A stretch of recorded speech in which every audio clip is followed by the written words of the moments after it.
皆様こんにちは。宇治原実です。世界に誇る日本人の心、副題として日本人こそ聖書の民だったというテーマで皆様とご一緒に考えたいと思います。本日は第18回目、テーマは東京裁判その6回目です。マッカーサーの政策その1、 WGIP War Guilt Information Program その3回目になります。テーマは悪用された美徳、反省の心です。世界から尊敬される日本人と、それが過去となりつつある日本人の違いがいつから生じたかをお話ししています。それが東京裁判であったと申し上げています。その続きになります。武士道に代表される日本人の美徳の一つが潔さです。それが逆手に取られ、日本を貶める手段とされたことを前回お話しいたしました。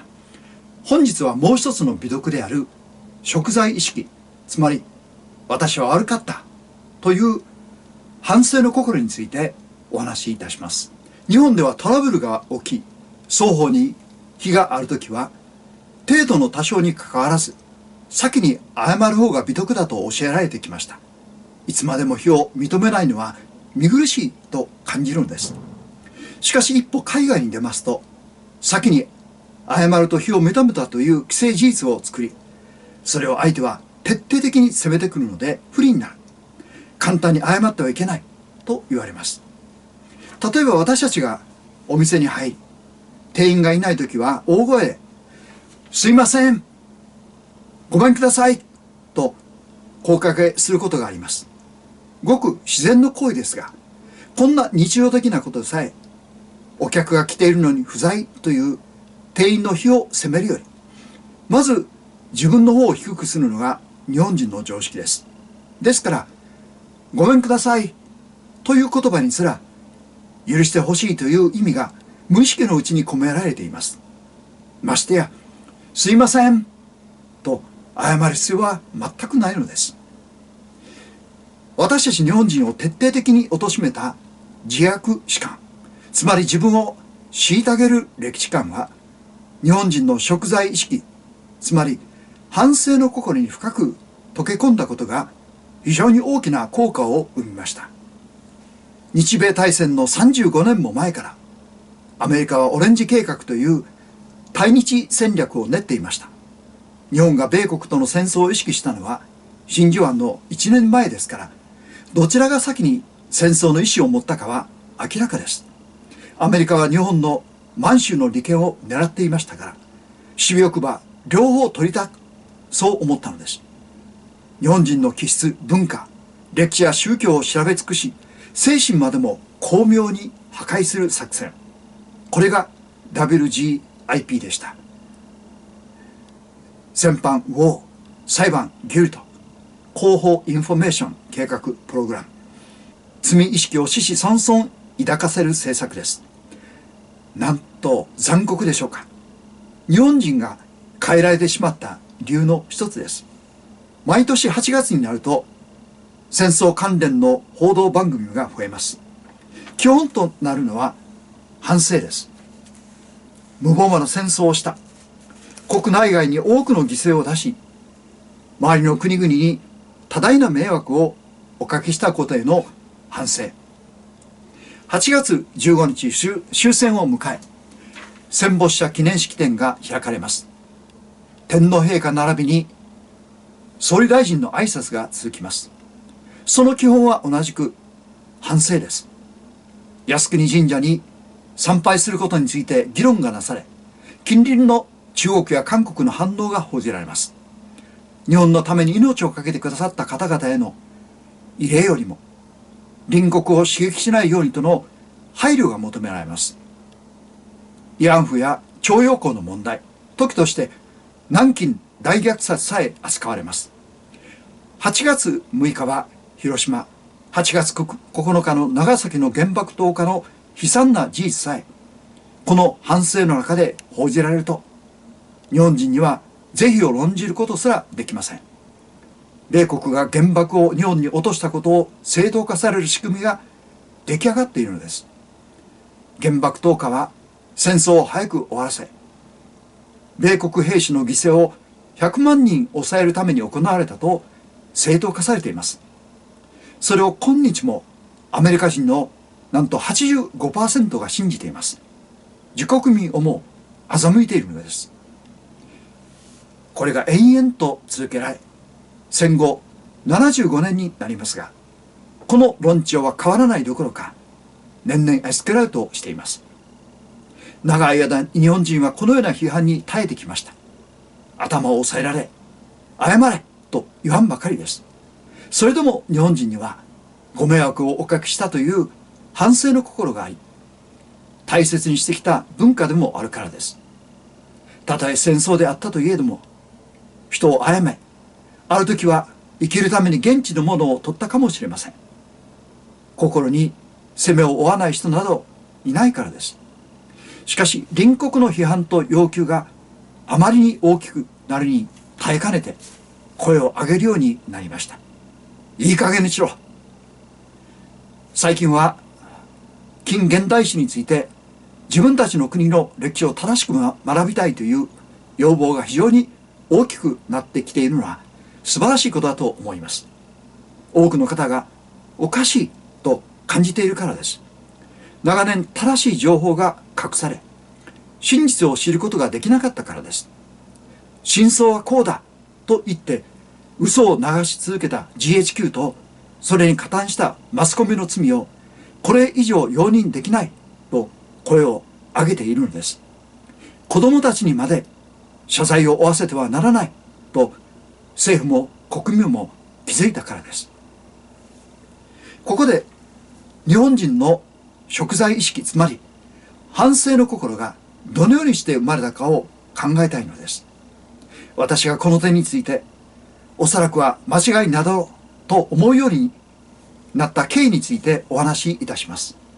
私が YouTube で世界に誇る日本人の心、副題として日本人こそ聖書の民だったというシリーズを始めるきっかけとなったことでもあります。昨年6月に私は奈良の磯の神神宮を訪問した時のことです。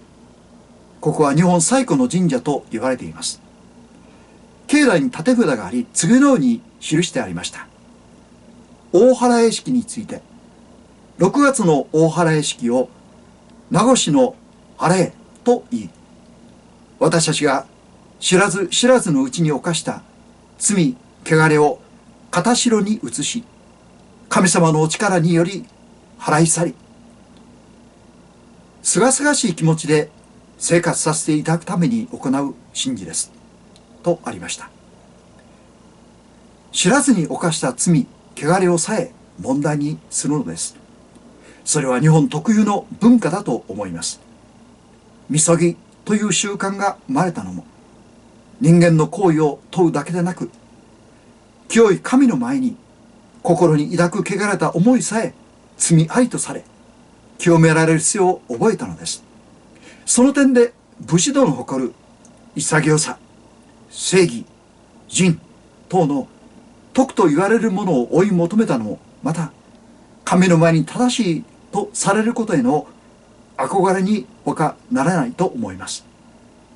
人が神に近づくとき、心に抱く罪があるなら受け入れられないと感じていました。ですから知らずに犯してであらおう罪のためにさえ清められることを求め、年に2度大原絵式を先祖は行ったのです。これが神道の重要な神事でした。日本人が清さを求める根拠と申し上げます。人は騙せても神様を騙すことはできません。天知る、地知る、己知るとある通り、日本人は人より先に天、すなわち神を意識して生活していました。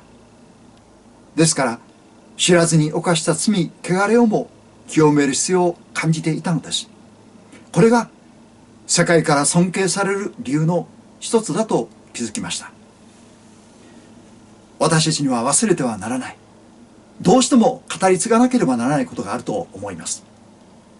それは戦争の悲惨さだけではなく、日本人としての誇りではないでしょうか。世界に感動を与えた日本人の素晴らしさは反省の心でした。聖書の一節をご紹介いたします。今から3500年前に記された旧約聖書です。イスラエル人が神に礼拝を下げるとき、罪の清めを求められました。それは意識した罪は当然のこと、気づかないで犯したであろう罪のためにも清めの捧げ物を求められたのです。こうして彼らは神の清さ、厳かさを学びました。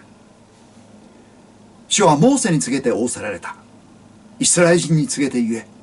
もし人が主がするなと命じたすべてのことについて誤って罪を犯し、その一つでも行った場合、またもしイスラエルの全会衆が過ちを犯した場合、集団はそのことに気づかなくても、主がするなと命じたことの一つでも行って罪に定められる場合には、彼らが犯したその罪が明らかになったとき、集団は罪のための生贄として若い雄牛を下げ、会見の天幕の前にそれを連れてきなさい。そこで会衆の長老たちは主の前でその雄牛の頭の上に手を置き、その雄牛を主の前でほふりなさい。これは集会の罪のための生贄である。旧約聖書レビ記4章13節から21節。世界広しといえども、知らずに犯した罪をも清めることを意識したのは日本人とイスラエル人のほかないであろうと思います。私は長年聖書を読んでいましたから、聖書のこの箇所は知っていました。それをとても厳しいと感じていました。それが日本の神社にも記されており、長年神事として広く日本国内で行われてきたことに驚嘆しました。その詳細を見てさらに驚きました。大祓いでは人形といって人の形をした紙に自分の名前を書き記します。そしてそれで体中をこすります。あたかも自分の汚れをその形に移し、命を吹き込むように息を吹きかけ、この形と私は一体ですと表しているようです。それは生贄の動物の頭に手を置き、私とこの生贄とは一つですと言い表すのに等しいのです。日本では動物の血の代わりに豊富で清らかな水を使用しました。水で洗い清めたのです。その時私は確信しました。